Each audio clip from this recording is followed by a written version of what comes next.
Урматтуу мекендештер, бизде психология, психотерапия, психосоматика деген бөлүмдөр бар да. Бул бөлүмдөр бекерден ачылган эмес.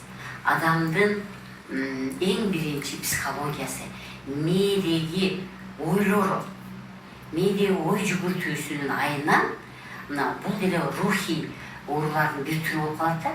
Ошонун айынан адам өзүнүн денесинде оорун алып келип алат.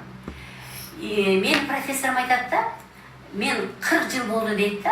Ал мен ушу мен профессорума 40 жыл болду ушундай методмен, альтернативный методмен дарылаганда.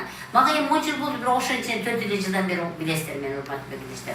Ошол айтат да, менде 40 жылдын ичинде дейт, эң негизги, эң коркунучтуу оору доброкачественный опухоль болобу, же рак болобу, мына ушул эки ооруда эң биринчиси ошол ойдун начар болушунан.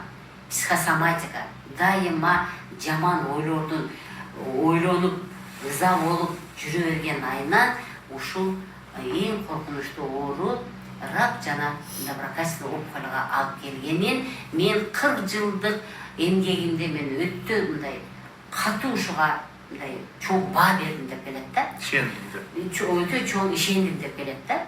Эми албетте ошон үчүн бул динде да айтылат да, сен бүгүнкү күн менен жаша дейт да. Кечеге сыгылба дейт. Сен алдыңкыга сыгылба дейт да. Сен бүгүнкү күн менен жаша дейт. Бүгүн эртемен турдуңбу? Көзүң ачылдыбы? Сүйүн. Аллах бизди алып кетпедиби? Болду, силер сүйүнө бергиле. Демек, бүгүн бизге акча берсе дагы, бүгүн бизге акча бербесе дагы биз күлүп жайнап позитивде жүрүшүбүз керек. Ошон үчүн урматтуу мекендештер, психосоматиканы оңдоңуздар.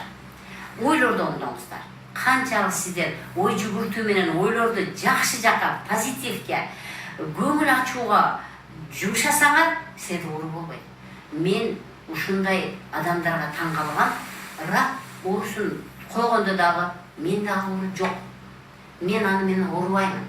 Эмне үчүн мен аны менен оорушум керек экен деп онкологдорго ишенбей, өзүн өзү жакшылап кеткен адамдар бар. Силер буга ишенишиңер керек. Себеби биз врач болуп аларды көрөбүз да. Күнүгө көрөбүз.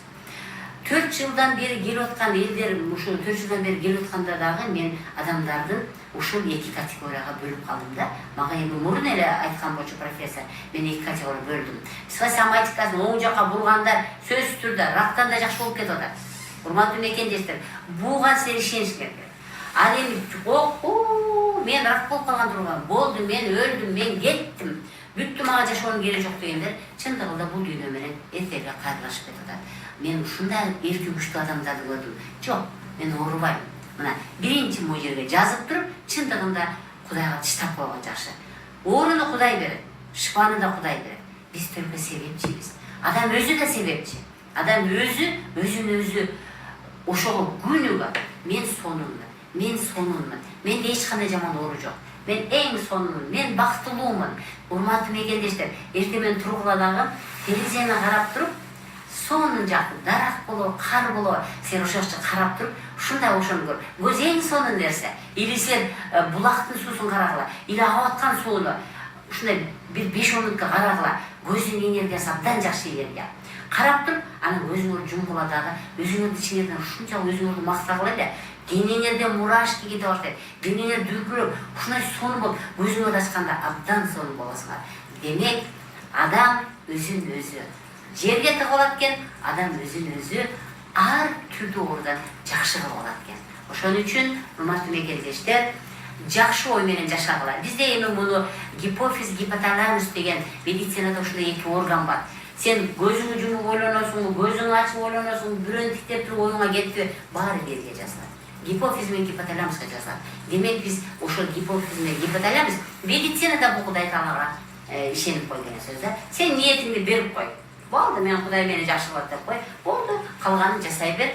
Ар бир оорудан айыгып кетишиңерге мен чындыгында мен буга өтө ишенем. Урматтуу мекендештер, позитивде жашайлы. Күн суук болобу, күн ысык болобу, дайыма жакшы жашайлы. Дайыма бирибизге жакшы сөз сүйлөйлү дагы. Эң сонун күндөрдү өткөрүүгө Кудай насип кылсын. Саламат болуңуз.